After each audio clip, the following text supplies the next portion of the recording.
So in the very previous lecture हम क्या कर रहे थे, अगर आप लोगों को याद हो तो what were we doing, sign convention discuss कर लिए थे नहीं कर लिए थे बताओ? रे डायग्राम्स डिस्कस करने से पहले हमें क्या डिस्कस करने हैं? रूल्स। रूल्स फॉर ड्राइंग रे डायग्राम्स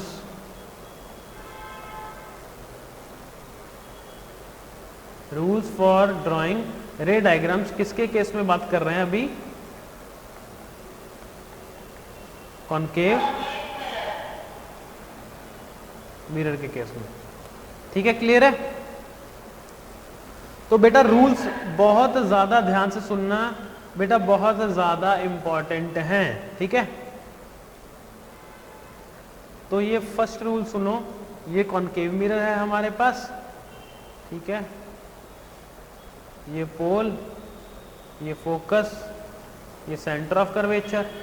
ठीक है, अब फर्स्ट रूल क्या बोलता है कि जितनी भी light rays which are coming parallel to principal axis, जितनी भी लाइट रेज बच्चा पार्टी जो प्रिंसिपल एक्सिस के पैरेलल आ रही होती हैं, after reflection from the mirror, after reflection from the mirror will pass through focus.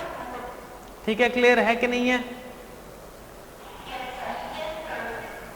तो इसको आप डेफिनेशन की फॉर्म में, स्टेटमेंट की फॉर्म में लिख सकते हो कि a ray of light which is coming parallel to principal axis, which is coming parallel to principal axis, which is coming parallel to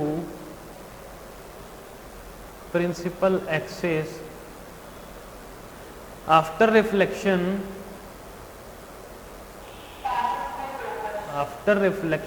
from the mirror, after reflection from the mirror will pass through the focus, through the focus। Clear है या नहीं? ठीक है, जो second rule है वो इसका बिल्कुल उल्टा रूल है। वो ये बोलता है कि लेट सपोज ये कॉनकेव मिरर है, तो सेकंड रूल हमें बोलता है बच्चा पार्टी कि pole, focus, centre of curvature. Second rule कहता है कि जितनी भी लाइट रेज जो प्रिंसिपल फोकस से पास कर रही होंगी, आई रिपीट, जितनी भी लाइट रेज जो प्रिंसिपल फोकस से पास हो रही होंगी, वो मिरर से रिफ्लेक्ट होने के बाद प्रिंसिपल एक्सिस के पैरेलल जाएंगी। ठीक है, तो क्या इसको कैसे लिखेंगे? The ray of light which is passing through the focus of a spherical mirror या of a concave mirror after reflection from the mirror will move parallel to principal axis. क्या लिखेंगे? Will move parallel to, will move parallel to the principal axis. तो इसको कैसे लिखेंगे statement के form में? A ray of light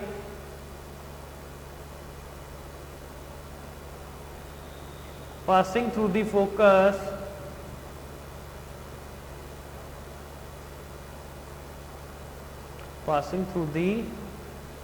focus after reflection from the mirror, after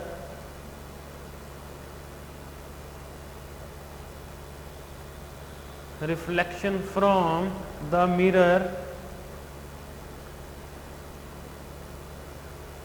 will move parallel to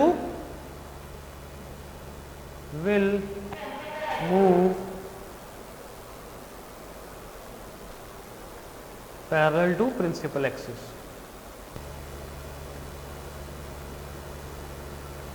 clear है या नहीं है सेकंड रूल? बताइए बच्चा पार्टी, यस और नो? गुड। अब थर्ड रूल क्या बोलता है? क्योंकि पता बेटा, जब तक यह रूल नहीं मालूम होंगे तब तक हम रे डायग्राम्स बनाने के बारे में सोच भी नहीं पाएंगे। समझ आया? तो थर्ड रूल क्या है?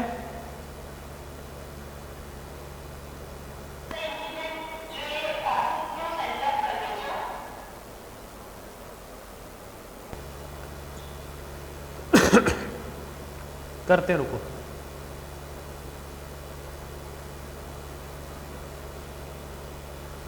थर्ड रूल कहता है जो भी लाइट रे सेंटर ऑफ कर्वेचर से पास होती है वो रिफ्लेक्ट होने के बाद वो दोबारा उसी पाथ पे रिफ्लेक्ट बैक हो जाती है।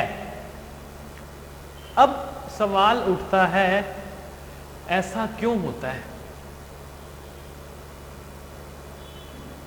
बताओ कि सेंटर ऑफ कर्वेचर से पास होने वाली लाइट रे रिफ्लेक्शन के बाद उसी रास्ते पे रिफ्लेक्ट बैक हो जाती है, ऐसा क्यों होता है? तो ध्यान से सुनिए, बहुत ज्यादा इंपॉर्टेंट है, अच्छे से सुनना।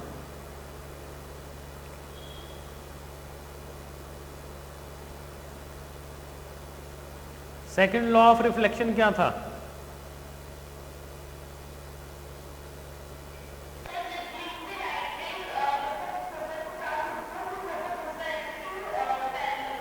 सेकंड लॉ ऑफ रिफ्लेक्शन था कि angle of incidence will always be equal to angle, है ना। अब पता है क्या होता है, आपको पता होना चाहिए स्फेरिकल मिरर के केस में, ये स्फेरिकल मिरर है, इसके केस में क्या होता है बेटा, इसके केस में बेटा जी ये होता है कि ये जो, याद रखना, सेंटर ऑफ कर्वेचर से आप कहीं पे भी इस मिरर पे लाइन ड्रॉ करो, कहीं पे भी इस मिरर से लाइट रे ड्रॉ, इस सेंटर ऑफ कर्वेचर से इस पूरे मिरर पे कहीं भी लाइट आए, सेंटर ऑफ कर्वेचर से पूरे मिरर पे कहीं भी लाइट आके स्ट्राइक करेगी तो याद रखना वो हमेशा 90 डिग्री का एंगल बनाएगी मिरर के सरफेस के साथ। कितना एंगल बनाएगी?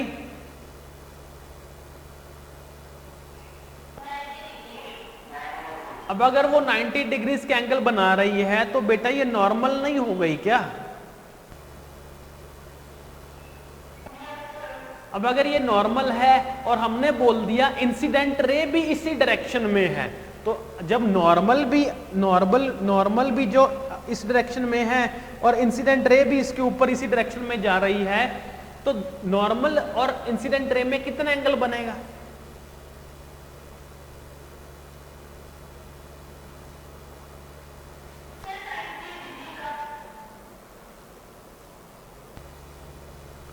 नहीं बेटा, देखो मैंने कहा कि नॉर्मल ये है, ठीक है, और इंसिडेंट रे इसके ऊपर है ऐसे, तो इन दोनों के बीच कितना एंगल बन रहा है?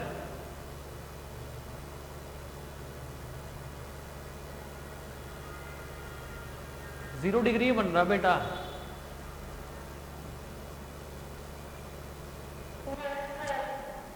नहीं समझे? ईशान, पलक, दिव्यांशी, अक्षान, नहीं समझ में आया अभी?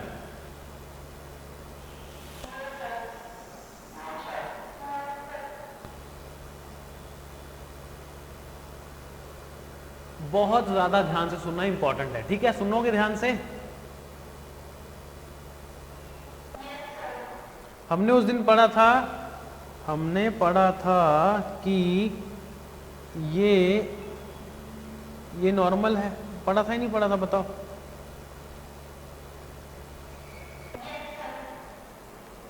नॉर्मल वो होती है जो 90 डिग्री एंगल बनाएगी मिरर सरफेस के साथ, ये इंसिडेंट रे और ये।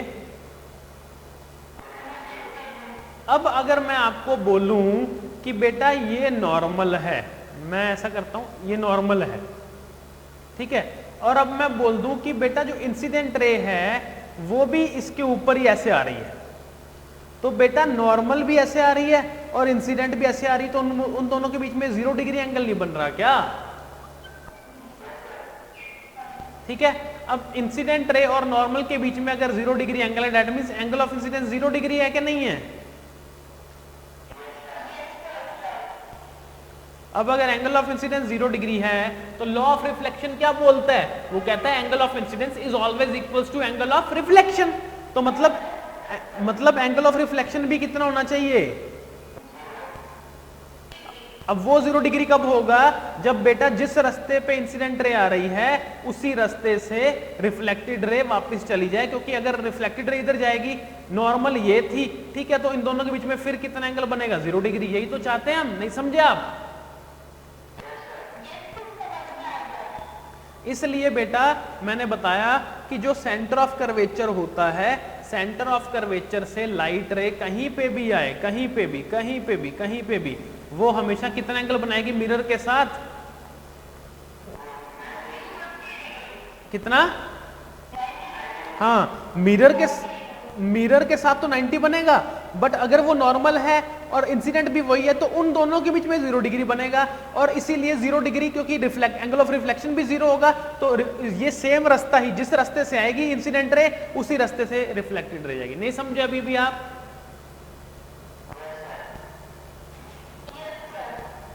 दिव्यांशी क्लियर हुआ?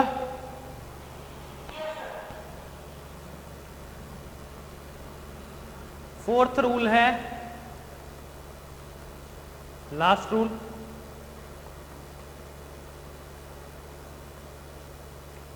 कि जितनी भी लाइट रेज जो पोल पे आके स्ट्राइक करती हैं वो इक्वल एंगल सब्स्टिट्यूट करते हैं। Angle i equals to angle r. समझ में आया? ये हमारा फोर्थ रूल था। चारों के चारों रूल्स दिमाग में बैठे या नहीं बैठे? कहीं कोई डाउट है तो पूछ लो बेटा।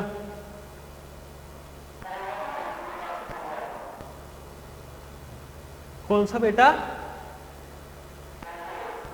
फोर्थ? बेटा ये देखो, ये मिरर है, ये पोल है, ये फोकस है, ये सेंटर ऑफ कर्वेचर है। फोर्थ रूल ये बोलता है कि जितनी भी लाइट रेज जो पोल पे स्ट्राइक होंगी वहां एंगल ऑफ इंसिडेंस किसके इक्वल होगा? एंगल ऑफ रिफ्लेक्शन के। समझ में आया या नहीं आया अब? क्योंकि स्फेरिकल मिरर है ना, गोल है, तो हर जगह तो नहीं ऐसे हो सकता। तो इस कहां होता है? वो पोल पे होता है। अगर कोई लाइट रे पोल पे आके स्ट्राइक करेगी तो एंगल ऑफ इंसिडेंस किसके इक्वल हो जाएगा? Angle of reflection. क्लियर हुआ चीजें या नहीं हुई?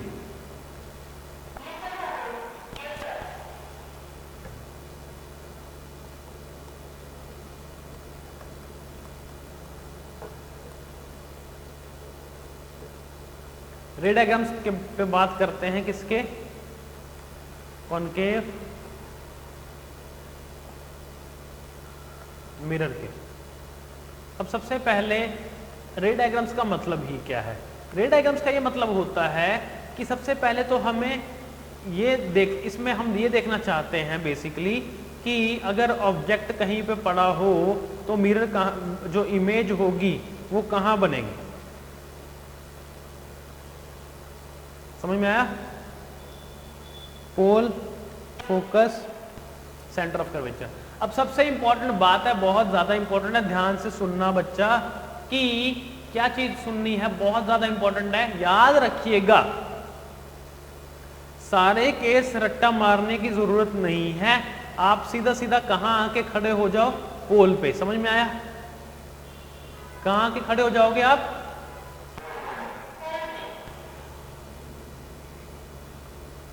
ठीक है, उसके बाद हम क्या करेंगे? पोल से लेफ्ट की तरफ चलेंगे। किसकी तरफ?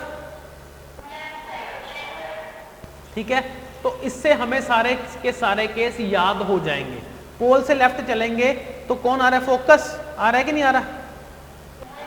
तो पहला केस बनेगा कि अगर ऑब्जेक्ट कहां पड़ी है? Between pole and focus. फिर हम थोड़ा सा और आगे चले तो हम ऑब्जेक्ट को कहां रख सकते हैं? फोकस पे भी रख सकते हैं कि नहीं रख सकते हैं? थोड़ा सा और आगे चलेंगे तो उसको सी और एफ के बीच में रख सकते हैं कि नहीं रख सकते? थोड़ा सा और आगे चलेंगे तो उसको एट सी पे ही नहीं रख सकते क्या? थोड़ा सा और आगे चलेंगे तो उसको सी के बियॉन्ड भी रख सकते हैं ना? थोड़ा सा और आगे चलेंगे तो उसको इन्फिनिटी पे भी रख सकते हैं। क्लियर हुए सारे के सारे केस, याद रह जाएंगे कि देखो पता है ये केस का मतलब क्या है कि कॉनकेव मिरर अगर हमारे पास है तो उसके सामने ऑब्जेक्ट कहां कहां पड़ा हो सकता है, समझे आप? तो ऑब्जेक्ट कहां हो सकता है, या तो हो सकता है वो पोल और फोकस के बीच में हो, या हो सकता है वो फोकस पे हो, या हो सकता है बिटवीन सी एंड एफ है, या हो सकता है एट सी है, या हो सकता है बियॉन्ड सी है, या हो सकता है एट इंफिनिटी। समझ में आए सारे केस? इन सारे के सारे केसेस के कॉरस्पॉन्डिंग हम देखेंगे कि इमेजेस कहां और कैसे बनती हैं। समझ में आया? सबसे पहला केस शुरू करते हैं। If object is placed between P and F, object कहां पड़ा हो?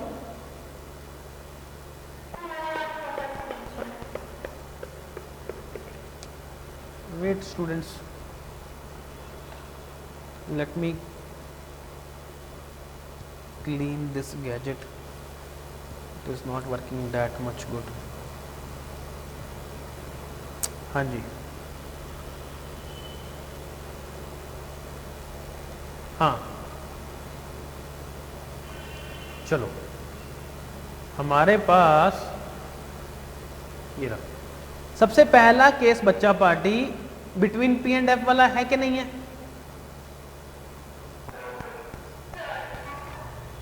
इसका मतलब हम ऑब्जेक्ट कहां रखेंगे? बिटवीन पी एंड एफ रखेंगे, इसका ये मतलब होगा ना।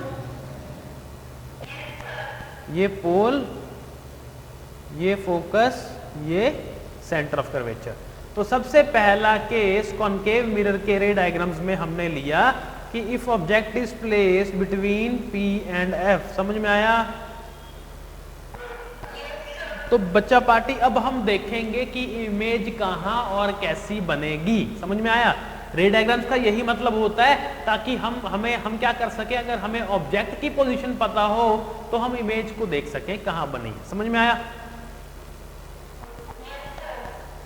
तो इसमें हमें रूल लगाने पड़ेंगे। पहला रूल इस्तेमाल करते हैं कि जितनी भी लाइट रेज जो प्रिंसिपल एक्सिस के पैरेलल जाती हैं वो रिफ्लेक्ट होने के बाद कहां से गुजरती हैं बेटा? फोकस से गुजरती हैं। ठीक है, एक और रूल इस्तेमाल करेंगे कि जितनी भी लाइट रेज जो सेंटर ऑफ कर्वेचर से पास होती हैं, कहां से? सेंटर ऑफ कर्वेचर से, वो वापस अपना पाथ रिट्रेस कर लेती है नहीं कर लेती? बताओ। ठीक है, अब देखो बेटा, अगर बहुत ज्यादा ध्यान से देखना है कि इस साइड पे, लेफ्ट साइड पे आप देखो, क्या ये लाइट रेज कभी मिलेंगी क्या एक दूसरे से? ये फैल रही हैं, ये डाइवर्ज हो रही हैं, ये दूर जा रही हैं। तो इधर तो ना ये कभी मिलेंगी और ना मिलती हुई दिखाई देगी। समझ में आया? बट लेट सपोज हमारी ये आई है, तो हमारी आई को क्या लगेगा कि ये जो लाइट रेज हैं ये कहां से आ रही हैं?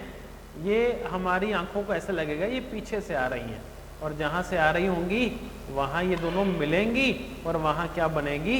इमेज बनेगी। नहीं समझे? नहीं समझे? क्या?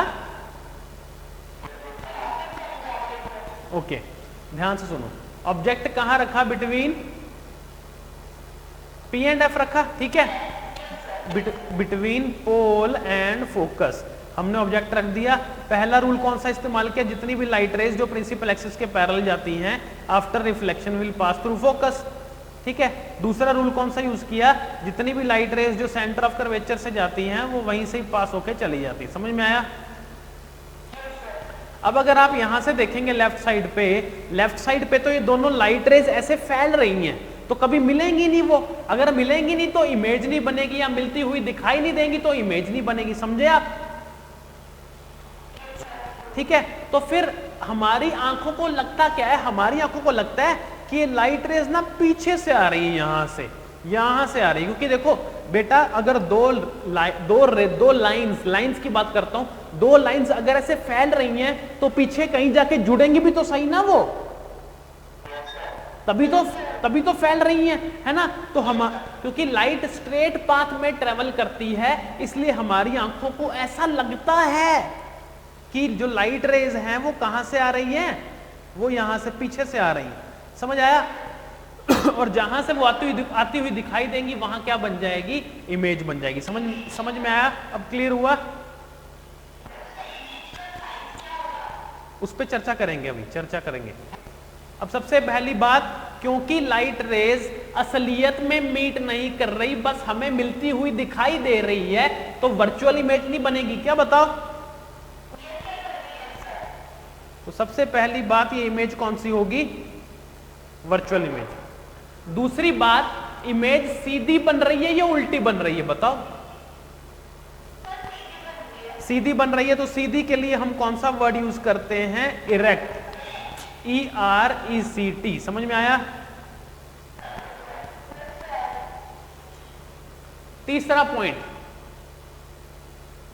बड़ी बन रही है या छोटी बन रही है या सेम साइज की बन रही है,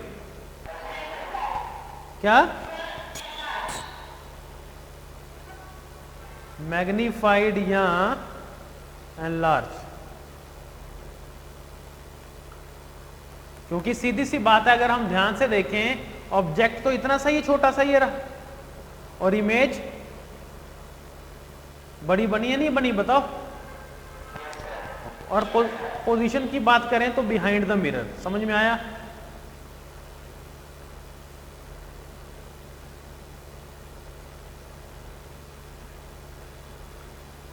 क्लियर है या नहीं है, बताओ?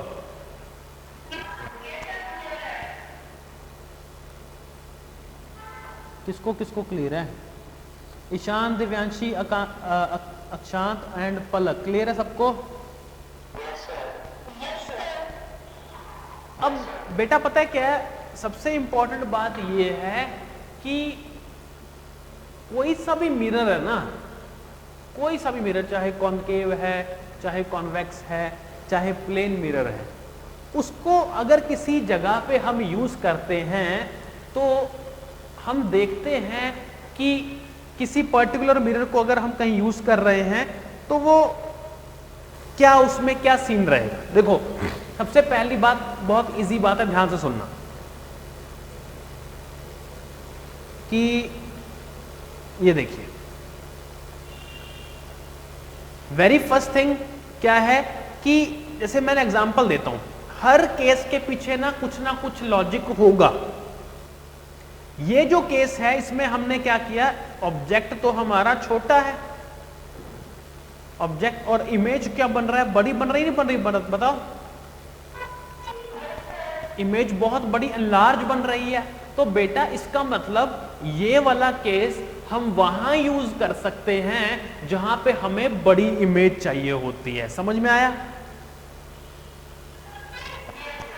ठीक है। अब ऐसा कहां होता है, ऐसा एग्जाम्पल देता हूं बेटा, हमेशा हमेशा के लिए चीजें याद रहेंगी, कभी भूलोगे नहीं।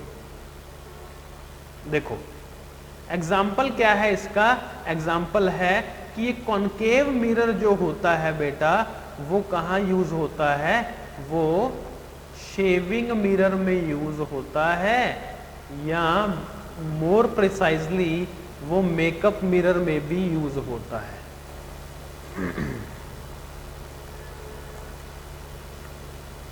अब सवाल उठता है ऐसा क्यों होता है? ऐसा इसलिए होता है क्योंकि अगर हम शेव करना चाहें या आपके पापा शेव करें तो वो क्या होता है, वो चाहते हैं कि सब कुछ बड़ा बड़ा दिखे ताकि सही सही शेविंग हो। समझ में आया? और मेकअप मिरर्स में आपकी मम्मा या जो गर्ल्स हैं वो खुद भी अगर मेकअप करती हैं तो हम क्या चाहते हैं कि मेकअप फर्स्ट क्लास मेकअप होना चाहिए। वो कब होगा? जब सब बड़ा बड़ा दिखेगा, हमें फेस बड़ा दिखेगा, और बड़ा दिखेगा तो क्या होगा, आप अच्छे से मेकअप कर पाओगे नहीं कर पाओगे, बताओ? ठीक है। तो इसलिए क्या होता है, कॉनकेव मिरर को हम कैसे यूज करते हैं, it is used as shaving mirror and makeup mirrors. और कॉन्केव मिरर का भी फर्स्ट केस जिसमें object is placed between pole and focus, ये वाला केस यूज होता है किसमें, शेविंग मिरर या मेकअप मिरर में। क्योंकि आपको देखो जरूरी नहीं है कि आपके पापा फिजिक्स बैकग्राउंड से हो, अगर वो फिजिक्स बैकग्राउंड से नहीं भी होंगे तो भी तो वो शेव करते हैं ना, उनको किसी ने बताया थोड़ा है कि सर आप ना अपने फेस को पोल और फोकस पे रखा करो। नहीं, क्या होता है, चाहे किसी को लॉजिक पता है चाहे नहीं पता, होता क्या है जब भी कोई शेव करता है या मेकअप करता है, मम्मा अगर फिजिक्स बैकग्राउंड से तो मम्मा को भी नहीं पता होगा, है ना, वो क्या करते हैं, वो शेविंग मिरर या मेकअप मिरर को अपने फेस के बिल्कुल करीब ले आते हैं। ठीक है, तो उससे होता क्या है, उससे होता यह है जो हमारा फेस है वो ऑब्जेक्ट है। ठीक है, और जब हम मिरर को पास में ले आते हैं तो हमारा फेस कहां पहुंच जाता है, बिटवीन पोल एंड फोकस। और कॉन्केव मिरर की खास बात यह है कि जब ऑब्जेक्ट पोल और फोकस के बीच में होता है तो ये एनलार्ज्ड इमेज या मैग्नीफाइड इमेज बनाता है। समझ में आया या नहीं आया? कभी भूलोगे तो नहीं, इजी है, इजी नहीं है, क्लियर हो गया बिल्कुल कॉन्सेप्ट अच्छे से कि क्यों शेविंग मिरर या मेकअप मिरर में क्यों यूज किया जाता है कॉन्केव मिरर, क्लियर है ना? गुड। अब आप लोगों के लिए छोटा सा काम ये है कि देखो ऐसे तो मैं सारे करवा दूंगा, है ना, इसके जो कॉन्केव मिरर के रे डायग्राम्स हैं वो कितने हैं बेटा, 6 रे डायग्राम्स हैं। ठीक है, मैं छोटा सा काम आपको ये दे रहा हूं कि आप एक बार देख के आओ, पढ़ के आओ कि रे डायग्राम्स कैसे बनते हैं। ठीक है, सिर्फ देख के आना है, ऐसा नहीं है कि क्रैम करने लग जाना है कि हाँ ये यहाँ बनता है यहाँ बनता है। क्रैमिंग तो करनी नहीं है हमने 1% भी, समझ आया? क्रैमिंग नहीं करनी, बस एक बार देख के आना। जो बचे हुए 5 रे डायग्राम्स हैं उनको बस एक बार देख के आना। ठीक है, तो कल वाले सेशन में हम 6 के 6 रे डायग्राम्स इसके कंप्लीट कर लेंगे और परसों वाले सेशन में न्यूमेरिकल्स करेंगे। समझ में आया? क्योंकि न्यूमेरिकल्स करना बहुत जरूरी है। एक न्यूमेरिकल आपके सीबीएसई बोर्ड में 101% आएगा ही आएगा इस चैप्टर में से, जो मिरर फॉर्मूला पे बेस्ड होगा। समझ में आया या नहीं आया बच्चा पार्टी, बताइए?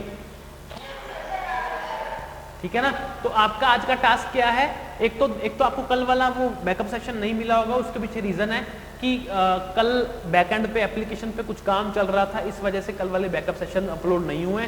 बट आज आपको कल वाले भी मिल जाएंगे और आज वाले भी सारे सेशन लेट नाइट सारे मिल जाएंगे। समझ में आया सबको? ठीक है, अब कल के लिए टास्क क्या है कि आपने एक बार 6 के 6 रे डायग्राम्स एक बार देख के आने हैं कॉन्केव मिरर के, बस इसके अलावा और कुछ नहीं करना। समझ में आया सबको?